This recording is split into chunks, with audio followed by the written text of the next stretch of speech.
The View, a show that I'll never understand why it's popular, but it is. Lots of liberal women love this show. It's kind of wild to me. And there are a lot of dumb things that get said on this show, and it's really making a lot of the people on the left look bad. It really is. Especially Whoopi Goldberg, who says wild, crazy stuff all the time. Like, for example, her most recent dumb comment talking about how it's actually worse being a black person in America than it is to live in Iran under their authoritarian regime. It was pretty wild, actually. But she did say that. And she's getting tremendous backlash for it, as she should, because it's a pretty stupid thing to say. You can get thrown off of a roof in Iran for who you like to be with. You, in some cases, can't even drive a car. I don't even think you can drive a car if you're a woman there. You have to get permission to travel from a man there. But yeah, tell me how hard it is to be an American. So rightfully, she got a lot of shit for that. And recently, Bill Maher slammed her, said they need to do something about her. They need to do something about her because she's damaging. I mean, everybody gets to pull that clip up of her and make fun of it, and rightfully so, because it's very ignorant. And, you know, I find it all funny. I'm here for it. The View is a endless gold mine, by the way. They're always saying radical shit over there. It's a really good example to pull up of how and show how a lot of these like liberal women think, and you know how there's not really much going on in the heads of them. You could just pull up The View anytime and see what a lot of them think, and it's a bunch of nonsense usually. So Bill Maher slams Whoopi Goldberg's Iran comment, says Democrats must do something about The View, and I agree. She's making a lot of you look really stupid. Because that's a really dumb thing to say. To say that anybody in this country has it worse than people in Iran is insane. That's insane. There's a lot of Hollywood people saying dumb shit about the situation with Iran. Somebody, was it John Cusack? One of them was saying, well, the only way that we can find peace in the world is for them to get nuclear bombs. Right. Because that would make the world a better place, wouldn't it? So Bill Maher has made his feelings clear on Whoopi Goldberg and The View. The backlash against Whoopi Goldberg's explosive Iran comments just got louder, and this time it's coming from inside the house. On Friday's episode of Real Time, HBO host Bill Maher unloaded on The View, and specifically called out Goldberg for claiming that life for black Americans is equivalent to life under Iran's authoritarian regime. He called on Democrats to stop turning a blind eye to the show's increasingly outrageous rhetoric. The second step Democrats should take is to do something about The View, he said, in a segment focused on restoring sanity to the American left. They do need some sanity restored. But the problem is their candidates keep going farther and farther left. Look at that guy that got elected as New York. Well, he didn't get elected yet as New York's mayor, but he won the primary for New York's mayor. I forget his name, but he's like basically a democratic socialist, socialist, and he beat out Cuomo. So he pretty much is going to be the mayor. There's no way they're going to elect a Republican mayor. I just can't see that happening. So he pretty much is the mayor. I mean, that's the election that matters to them. He's wildly left. Wants to replace police with social workers and shit. Like cashless. I think they already have cashless bail, but it's just, it's not going to get any better. The last time I was in New York, was for New York City Comic-Con, and I'm telling you, it's never smelt worse. You're in Times Square and it smells like piss. That's supposed to be the nicest place to go in New York City. And there's an overwhelming smell of urine. Some tells me that's not going to go away. It's really sad because New York used to be so amazing. Same with Chicago. Chicago used to be an amazing city. It's really sad to see what's happened to a lot of these cities. And I know a lot of people celebrate it, but some of these cities used to be amazing places.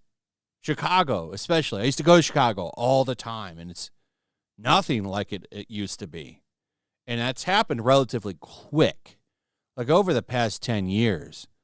It's very, very sad.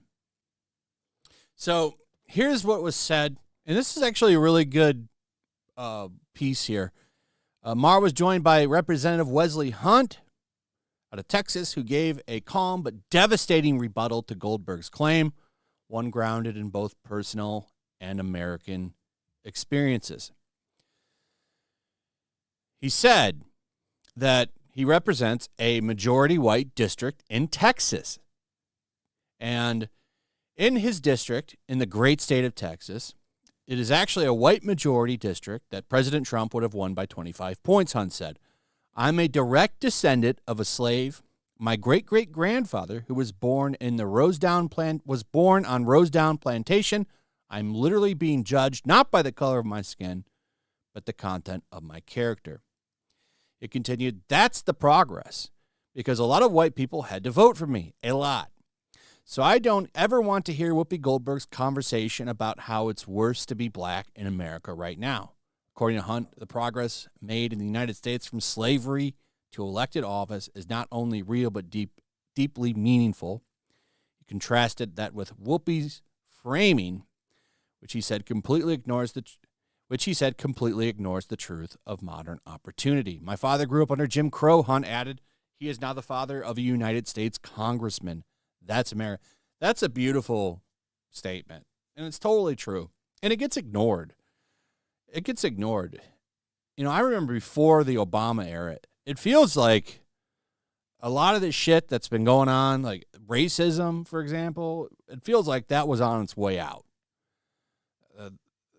I didn't really see any of it. It seemed like everybody was getting along. Times were great.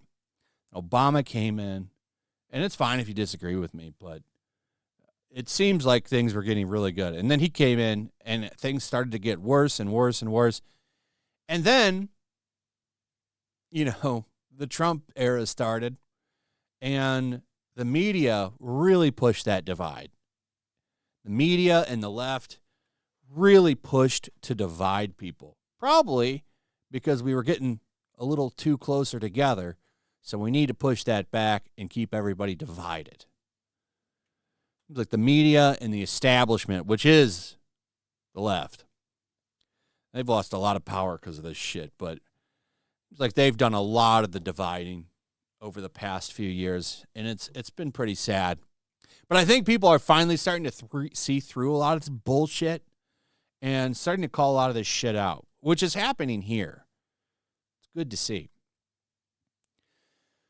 So Maher pointed out that the Democrats had recently taken what he called a step back to sanity after the New York Times published pieces distancing itself from radical gender policy positions. But according to the comedian, step two needs to be cleaning up the rhetoric coming from shows like The View. Goldberg had ignited controversy days earlier when she dismissed descriptions of Iranian abuses, including imprisonment for uncovered hair and execution of individuals based on personal identity, which is all true. You can be thrown in jail, and they have honor killings. So if you don't know what that is, I highly suggest you look into it. But basically, your family can just end you, especially if you're a woman, because they don't like what you did. It's very, very backwards and disgusting. And if you're a woman and you want to go out with your hair down, forget that. You better put a hijab on. You got to cover all of that. It's your choice if you want to wear that. I think you should be allowed to wear it if you want to, but if you don't want to wear that, you shouldn't have to wear that either. Like, it's personal freedom, and it's totally ignored over there. But if you bring that up, Goldberg said, let's not do that. Don't bring up those arguments. You need to ignore them so that mine can be good. It's pretty gross. So the rest of the article will go over what it's really like in Iran, and it's awful. And yeah, there's people living good lives there, I'm sure. It doesn't change the fact that if you are gay or a woman, you have a pretty hard life over there compared to, the rest of the people. It's not like that here. And it's pretty ignorant what Whoopi was saying. And he's totally right. People like Whoopi, people generalize. It's just how things are. They see Whoopi say wild shit like that, and people are going to say, man, that must be all these liberal women, all of these Democrats. It's a bad look. And that's basically what he's saying. I wonder, are they going to let her keep saying this wild shit? Because I think, for example, and this is why I had this video pulled up, this is their top video right now. And they put clips up every day. And this entire video is Arnold pretty much just ripping them to shreds. Not even trying, really. I don't even think he realized what he was saying. He probably didn't even think it was controversial. They were all trying to shut him down. It's not positive, that video. It's not a good look for this show. Man, they almost have 1.55 million subscribers. That's crazy. Somebody said that Whoopi was off the show. It looks like she's on the show here. So, anyway, look at this. Matt Gaetz scolded by mom in leaked text. This show is loved by liberal women. It's awful. This show influences the leftist voters. Anyway, that's pretty much it. Let me know what you guys think about all this in the comments, and please subscribe. Hit that subscription button. Also, check out my comic book. We are at 99,000. We're almost to 100,000, which is amazing. Thank you, everybody that has backed this book. Check it out. The link's in the description. You can grab cover D for $17. That's it, $17. A fun, action-packed comic. All we're trying to do is entertain you. We also have shirts, posters. We've got multiple covers. We've got signed CGC slabs. So I will be flying down to Texas to sign these, and they look awesome. Cool collector's piece. Check it out. We got a supplemental book here, Tales from the Battlefield. That's only $6. But like I said, cover D, only $17. It's not a wallet buster campaign. There's certainly a lot of things you can buy if you want to really open your wallet. But if you just want to just check the book out, it's only $17. So check it out. Links in the description. Also, if you would, please like, subscribe, share the video, hit that notification bell, and we'll see you on the next one. Peace. The year is 1945. World War II rages from the halls of Buckingham Palace to the shores of the Nile River. Even now, the clash between freedom and tyranny is about to boil over. Somewhere in North Africa, 2 American flyboys are soaring high on a reconnaissance mission, searching for clues to a peculiar new obsession, with the occult gripping the Nazi high command.